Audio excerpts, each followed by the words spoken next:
Triumphant Song Gaming, Solar.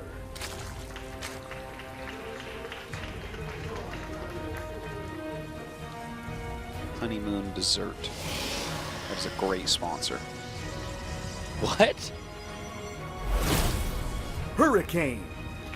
One of Triumphant Song Gaming's things that it says on the jacket is Honeymoon Dessert. Oh, I gotta get me some honeymoon dessert. You gotta get married first, Asus. Yeah. Do I, though? That's a good question. All right. Some classic support from Australia. That's a cute little baby. That is so cute. That's what you need to do with your kids, is teach them StarCraft early. That's right. They won't get bullied by all the nerds at school. Certainly not.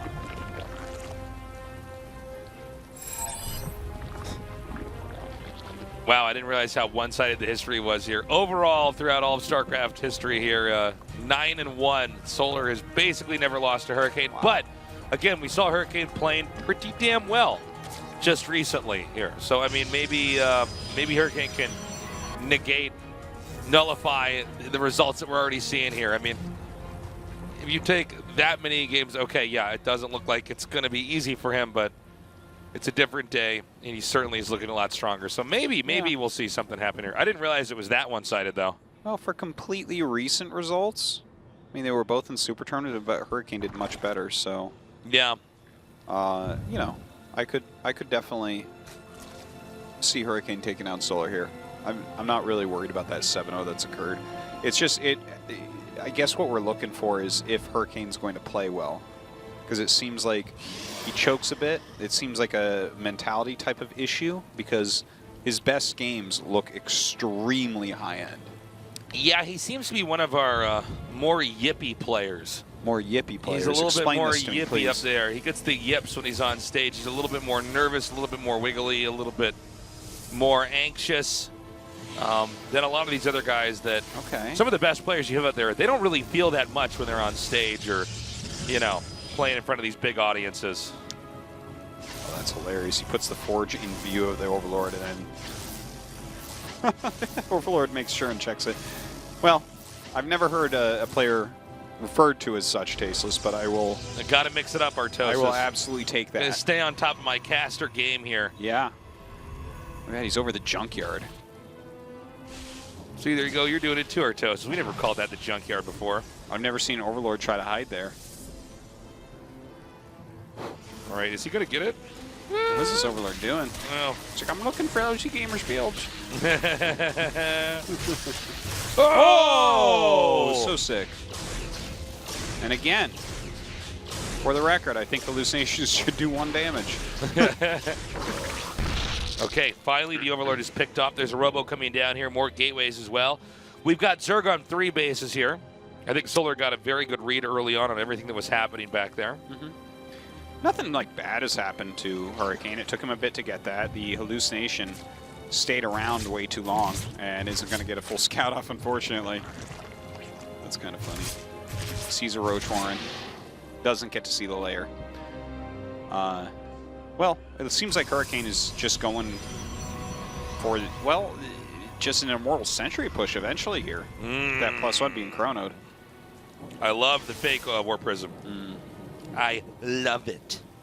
Before the Robo's well, why don't you marry it and get some honeymoon dessert? Nice.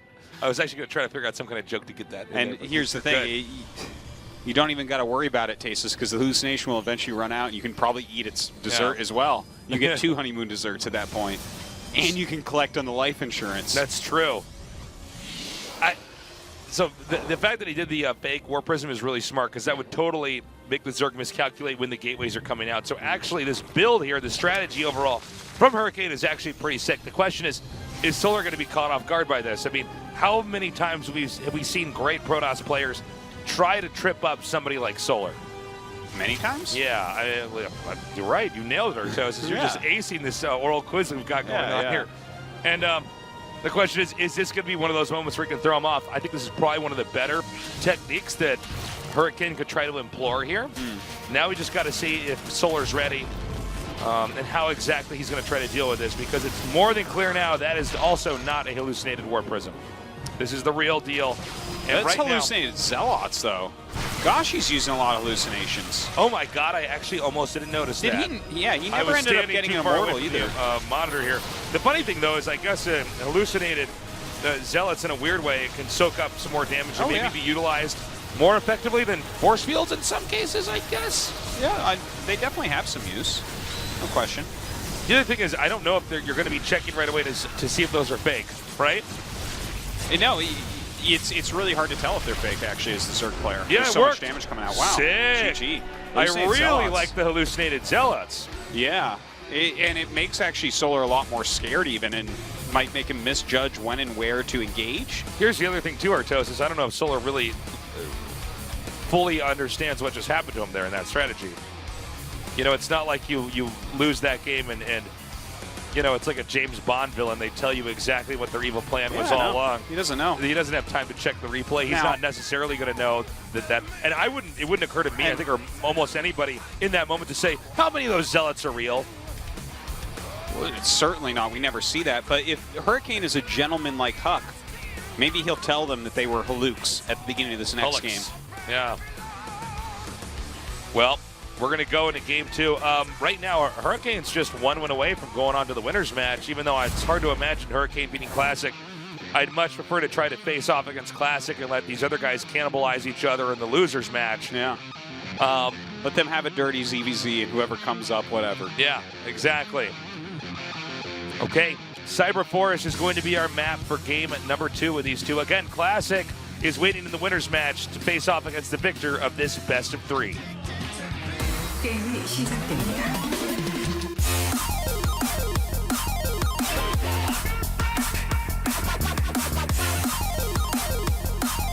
You know, this music that we have that leads into it is like almost ironic, but not quite. Yeah, I'm not sure. Triumphant Song Gaming. Solar. It's like very close to like being ironic about itself without doing that. And I'm like, I don't know if I hate this music or just dislike this music. Yeah, it's like it's halfway to parody. Yeah. Hurricane. I feel almost as though this is the music that's supposed to play when I get shrunken down and pulled inside of a pinball machine, and then I'm in that reality. Almost. But it was a TV show that was made by people that don't really like games or care about them, and all they know is Atari. You know? Yeah. Thanks for coming down, guys.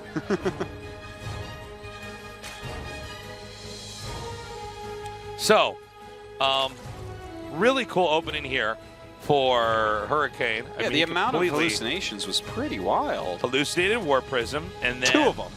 Yeah, and then the hallucinated Zealots, which, you know, in a moment where we spend so much time kind of regarding sentries as these things that can attack, but mainly they just make force fields. To see them make the fake Zealots in a fight like that and see, you know, basically all the Zealots it's a lot of health. Tank the damage. And again, it's hard to check and see if Zealots are fake in a big fight like that. There's a lot of things that the Zerg has to do very quickly. Yeah. And you're not clicking on individual units and then clicking on your own and trying to see. It's a frantic moment. So, really cool stuff here. I feel like we're seeing Hurricane level up. We've had this in the last 2 days of GSL as well, where these players who are normally like Star Trek extras, the guys that die when they go to the new planet so all the main characters can live on into the next episode. Instead, these guys are actually coming out and many times looking stronger than even former tournament champions. Yeah. Well, you know, they're GSL extras. They're the players that are around so that we can have a player like Morrow. Mm-hmm. It's like, you know, like when... The GSL jobbers. yeah. The GSL jabronis. When you get enough players together, the top one's going to look better and better based on how many other ones that there are, right? Yeah. So we've got a RoboBay coming down here. Again, unlike a lot of other games that happened at StarCraft, it's not clear if Solar even picked up on every single thing that Hurricane did in that last game. Yeah, he probably did not. And the nature of tournaments like GSL is that we hurl the player into the second game. I mean, players are allowed to request a break. I'm actually not sure on the exact specifics of that because we usually get a player that requests a break. After a long game. After a long game. And usually what they do is they just go to the restroom and you know, do their business or splash water on their face or, you know, go stretch. But then occasionally they'll request a break, but then just kind of sit there and try to meditate for a minute or two and kind of pull it back together. But a Solar took no such break at all there. And again, that strategy, even after you've lost to it, still it can be a lot of ambiguity for the loser on exactly how that went down. So I'm curious to see what Solar's mentality is, because if he hasn't picked up on that, he may be genuinely confused by the number of units that it appeared in front of him in that attack. Yeah, that definitely could be. Let's see how he plays it differently. Like, this is the build he's going for right now. He has the Robo. He is starting to make some sentries here. And looks like he's going to go Overlord hunting a little bit. Solar has that Overlord in a good spot. I don't think you can get it. But Solar going up into his Roach Warren now. And look, there is an Immortal on the way. He did not actually make an Immortal in the last game.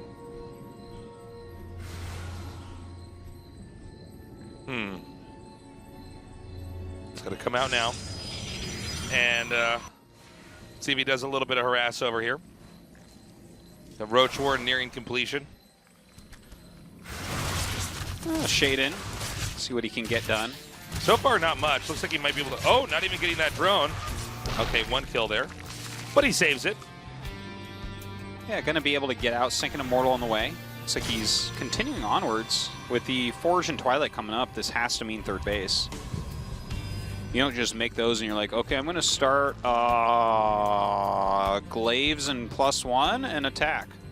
It's like, no. We should be seeing a third. And then maybe a very powerful attack. Those Roaches are being made a little bit. I like moves like this, where you shade in the Adepts, then just pick them up with Prism. I really like this type of harassment. Yeah, and you're not over-investing here. If these are killed off, it's not really the end of the world here. And you can see he's getting a very modest amount of drones, but you know, we've seen plenty of games where Protosses send in these big waves of Adepts, and yeah, they do kill some workers, but overall, the number of Adepts you lost, you're actually in a deficit. You've gotten no such lead. And so this is also, wait, what? That's interesting. Oh, wow. So he's it has to just be charged that he's going to start upgrading. And Glaives is coming here. What? Yeah. Oh, okay. You know what? This is the most exciting thing all day by far. Okay, so let's talk about this for a second, right? If you're getting armor and Glaives, that means that yeah, and I guess it makes sense. The plus attack to the Adepts, which are going to be most of his army, that doesn't really make a difference against Roaches. Right. Whereas the armor does. That's really fascinating. I love seeing things like this, because normally you only think about armor first with, like, Zealots with charge against Terrans specifically, because Marines shoot so quickly. Generally, when you see an armor build coming out here, that upgrade over an attack, especially from Protoss, it means it has to hit at a specific time. Generally. And so we're probably going to see that moment happen. Yeah, armor upgrades don't scale like attack upgrades. Yeah, you're not going to be like, and then later on I go armor 2, and then armor 3, and then I lose in the late game. Yeah, that's only against Terran. Yeah, so in this moment, we see the attack's going to come out here. Again, as armor finishes, this may be another fuzzy math moment here for Solar, where he might not even click on them to check for the armor, and suddenly he's losing the fight and going, what? You know, I think he'll figure out that it's armor relatively quickly. Like, it is possible he doesn't click, but yeah, I mean, this is so interesting. Oh my god, I love this. Okay, good force fields going on these. Ooh, the Bile's landing a little bit there. Starting to, ooh. Protoss needs to force their way through here.